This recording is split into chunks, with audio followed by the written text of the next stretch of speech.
You know, and I'm going to echo what Dan said, and I think that's why we get along so well. We're strengths-based. And John Maxwell has a great quote that I use a lot in my coaching, is that you should always be out of your comfort zone, but never out of your strength zone, because you will fail. Some of us, it takes longer than others, but that intrinsic fire in your belly goes out, and then you start no longer performing. So as leaders, put yourself in your strength zone and put others in their strength zone. Okay? All right, the fifth discipline, how masters see the world. It's a holistic approach. It's a systems thinking, interrelated pieces. Okay? And it's important. How are all the pieces interrelated? Do you see it as a whole, as a system, or are you siloed? Okay? So get ready to pour some sand, because I have a question for you. And you can choose the color.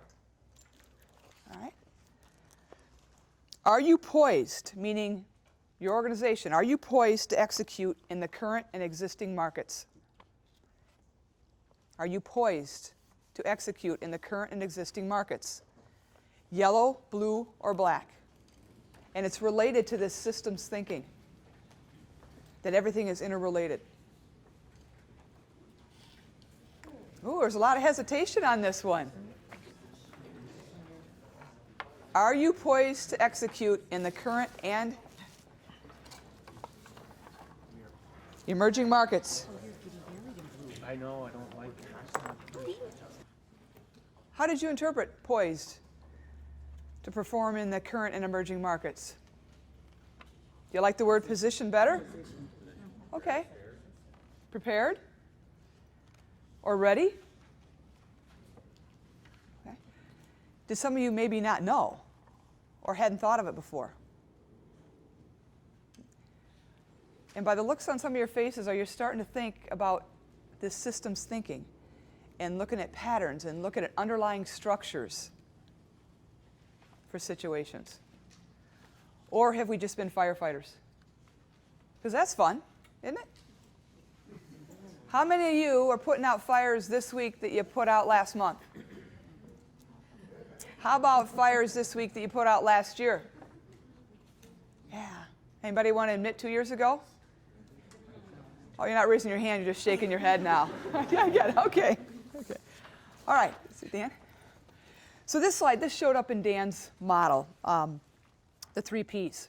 And I'm just going to hit on this quickly about purpose, partnership, and process.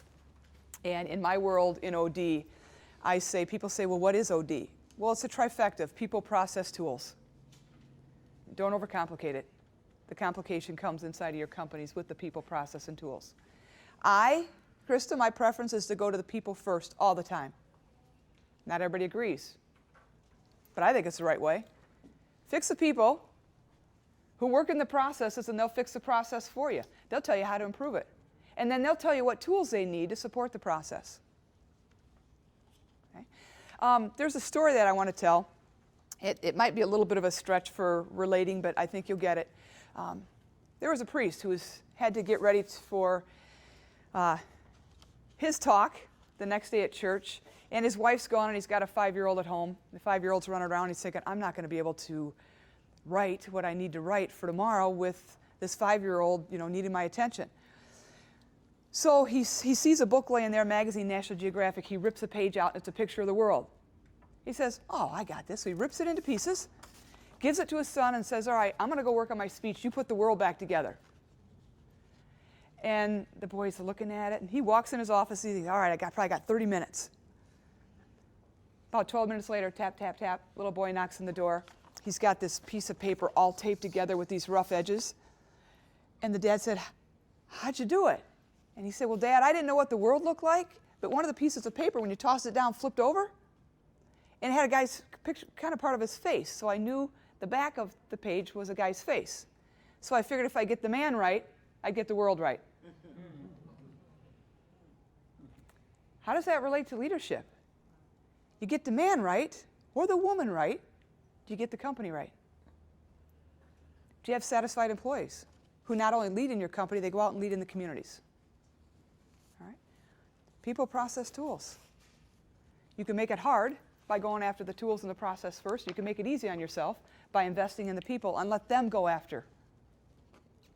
And when you do that, sometimes you couldn't stop them if you wanted to. So this leads into the next slide, which is a balanced scorecard. Okay? A balanced scorecard, where it starts down in the bottom left, the people practices. Okay?